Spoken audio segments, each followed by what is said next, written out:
उनको मार करके वो किंग बने थे। तो वो एक अच्छा, एस्पेक्ट है और उसमें जो हमारे पाली लिपि के ग्रंथ हैं श्रीलंका के महावंश और दीपवंश उसमें का हो सकता है कि इसमें अतिशयोक्ति भी हो। और उसके बाद उन्होंने अपना राज्य विस्तार किया और लास्ट जो लड़ाई है सभी जानते हैं कि वो कलिंग की थी, जिसके बाद फिर उन्होंने युद्ध त्यागने की नीति अपनाई थी। तो जो उनका राज्य था और जो उनका एडमिनिस्ट्रेशन था वो बिल्कुल जो आज के अवयव हैं हमारे राज्य के और एडमिनिस्ट्रेशन के, वो सारे के सारे उस समय हम पाते हैं कि वहाँ पर अशोका के समय में थे। यदि हम उनकी सैन्य शक्ति की बात करें, तो उनके यहाँ पैदल डिवीज़न था जो आजकल हम इन्फैंट्री बोलते हैं। उनके यहाँ हाथियों की भी एक अलग से सेना थी, अश्वों की एक अलग से सेना थी और जो रथ है उसकी एक अलग से सेना थी। तो सभी के सब डिविजन्स उसमें थे और सभी के सेनापति अलग-अलग थे। तो ये एक महान जैसे आज हमारा है कि भई हवाई जहाज हो गए, ये हो गए, उसी तरह से उनकी है और सभी की वो संचालन करते थे। तभी वो अपने कलिंग को और बाकी सैन्य शक्तियों बाकी राजाओं को वो हरा पाए थे। उसके साथ-साथ काउंसिल ऑफ मिनिस्टर भी थे उनके यहाँ पर, जो आज जैसे हम लोग कहते हैं काउंसिल ऑफ, उस समय भी थे। और जैसे आज कलेक्टर हैं, उसी तरह से वहाँ पर भी जो है वो कलेक्टर उन्होंने प्रांतों में नियुक्त किए हुए थे, जिनका काम था प्रजा की देखभाल करना और कर वसूलना। जो लोएस्ट इकाई थी, वो गाँव थी, लेकिन गाँव जैसे आज पंचायत कहते हैं 1 या 2 गाँव नहीं, वो बड़े 10 या 12 गाँवों की एक-एक उन्होंने इकाई बनाई हुई थी और वहाँ एक काउंसिल ऑफ मिनिस्टर एक जो है वो एक छोटी-सी आप कह सकते हैं कि संस्था बनाई थी जो वहाँ वो पूरी की देखभाल करती थी और उसके साथ-साथ कर की भी और उनकी आवश्यकताओं की भी। और जैसे आजकल जुडिशियल सिस्टम है, उसी तरह से उस समय भी जुडिशियल सिस्टम उन्होंने बनाया था, ताकि जो उद्दंड लोग हैं या जो अ, गलत काम कर रहे हैं, उनको वो उनको दंड दे जी, सके। गुप्तचर व्यवस्था भी थी उनकी, जो गुप्तचर हर पल की सूचनाएँ उनको हर तरह की सूचनाएँ उनको देती ताकि जो उनका शासन है, वो एक अच्छा शासन बने। कहीं कोई यदि वो व्यभिचार करता था या सूदखोरी करता था, तो वो पूरी-पूरी उनके पास में खबर आती थी और काफ़ी समय तक अशोक जो हैं, वो राज्य से बाहर रहे और घूमते रहे। आप ये देखिए घूमते रहे, लेकिन उनके पास राज्य की सारी सूचनाएँ आती थी। तो ये उनकी गुप्तचर के द्वारा ही था और गुप्तचर के द्वारा बहुत सारी सूचनाएँ उनके पहुँचती थी, जो कि राज्य के लिए संचालन की आवश्यक थी। कुछ लोगों ने कहा कि साहब पतन वॉइस कैसे कटी हुआ? आपकी। मौर्य साम्राज्य का? फौजी साहब वॉइस गई आपकी। जी? नहीं आ रही है सर, आ रही है वॉइस। आ रही है? अच्छा। हाँ, आ रही है सर। नहीं, मैं कंचन माइक लगा चौधरी लेता वॉइस हूँ गई। अच्छा, मैं क्लैरिटी आ जाएगी, माइक में लगा लेता हूँ, तो बेटर आ हम्म। जाएगा आपका जो है।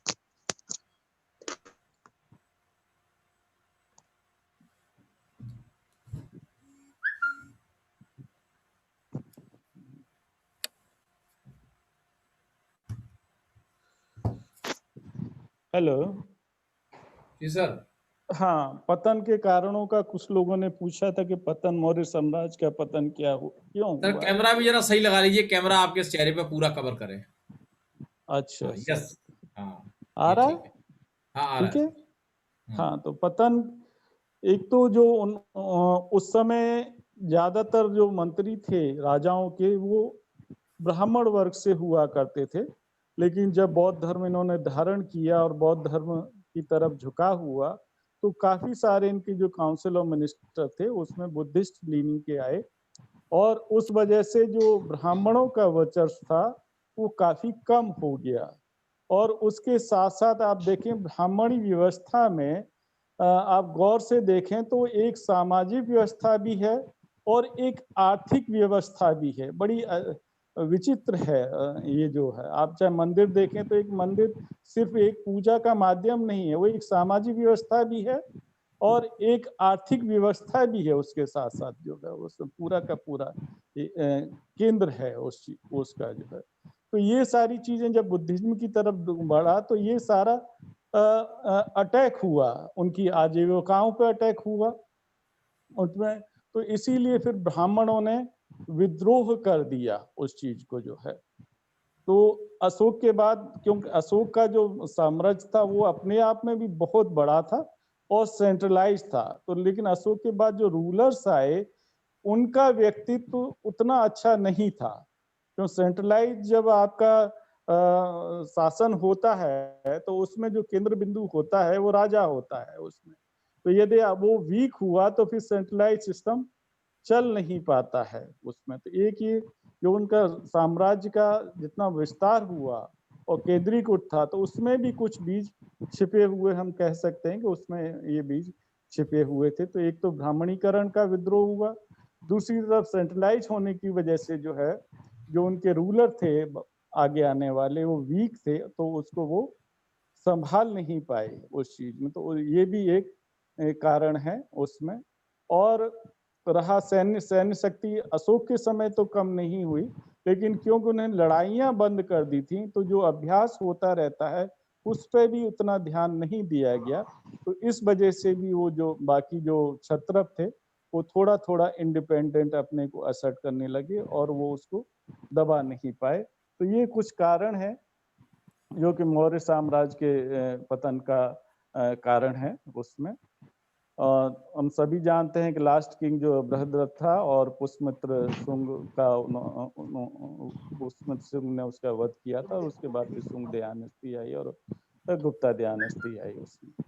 और उस समय ही जो है, हेलो जी।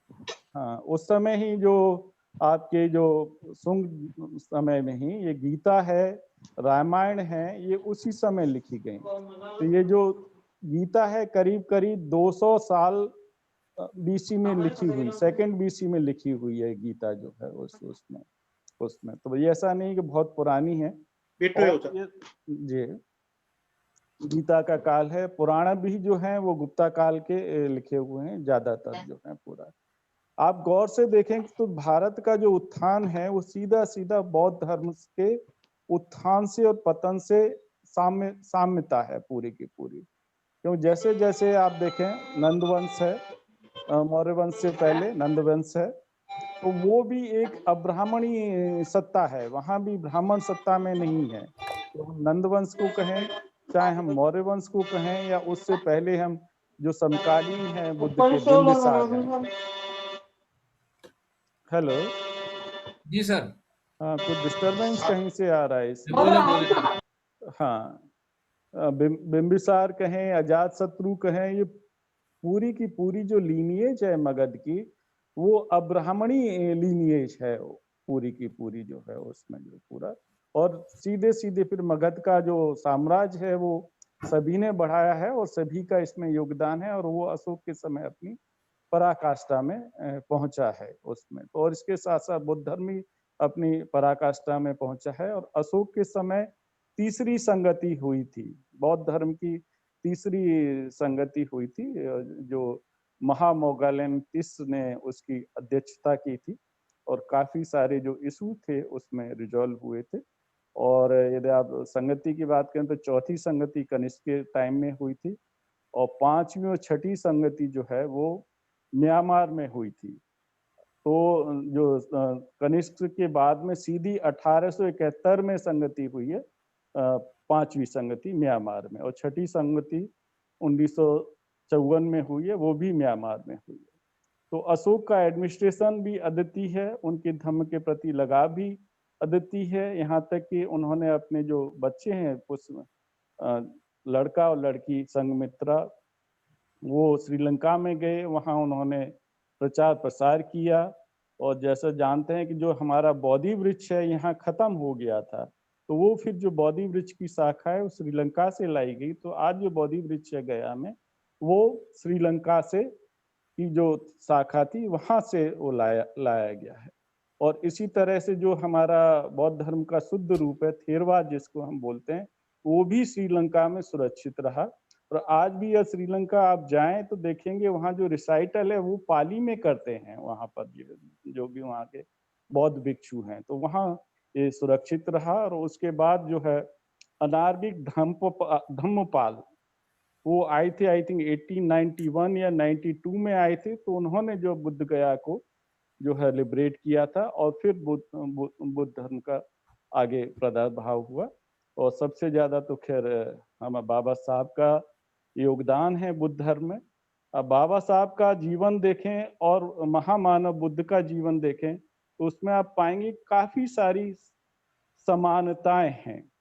जैसे महामानव बुद्ध ने अपना घर छोड़ा, उसके बाद ज्ञान की प्राप्ति की और उसके बाद धर्म चक्र प्रवर्तन किया और निर्वाण किया। तो आप देखेंगे बाबा साहब ने भी अपना घर छोड़ा, ज्ञान की प्राप्ति की और मनुष्यों को लिबरेट किया। जो दासों के दास थे उनको सबको लिबरेट किया और अपने लिए, जैसे महामानव बुद्ध 45 साल तक धर्म का प्रचार करते रहे बिना किसी भेदभाव के, बिना किसी नाम के, बिना किसी उत्तराधिकारी की चिंता। इसी तरह से बाबा साहब ने भी अपना जो भी जीवन था वो सारा समर्पित कर दिया हम लोगों की सेवा में। तो बाबा साहब और महामानव बुद्ध में काफी उस तरह से समानता है उसमें जो है दोनों के अंदर।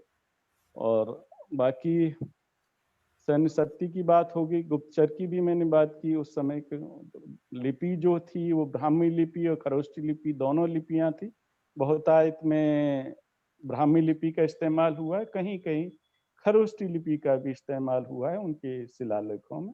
खरोष्टी लिपि जैसे आज की उर्दू है उसी तरह से वो राइट टू लेफ्ट लिखी जाती थी उसमें। जी। तो उनके शिलालेख हैं, माइनर एडिक्ट, मेजर एडिक्ट, लेकिन उसके समय का लिटरेचर भी है। तो मैं आग्रह करूंगा कि कुछ जो है उनके लिटरेचर पे भी उस समय के जो पाली है, महावंश है, दीपवंश है, अशोकावतार है, और जो चाइनीज चंद्रगुप्त मौर्य के टाइम में तो मैगस्थनीज आए थे, और इस आई थिंक इनके समय हुएन सांग, इफ आई एम करेक्ट, शायद हुएन सांग आए थे। तो इस पर भी कुछ वक्ता अपना वक्तव्य दे सकते हैं जिसके ऊपर ये प्रकाश पड़ेगा अशोका के ऊपर जो है पूरा। जी, तो इसके साथ यदि मैं अपना समाप्त करता हूँ। कुछ वक्ता यदि कुछ पूछना चाहें तो जो मेरी जानकारी है वो मैं बताऊँ। Thank you sir. जी, thank you. Thank you Chaudhary साहब, थैंक यू।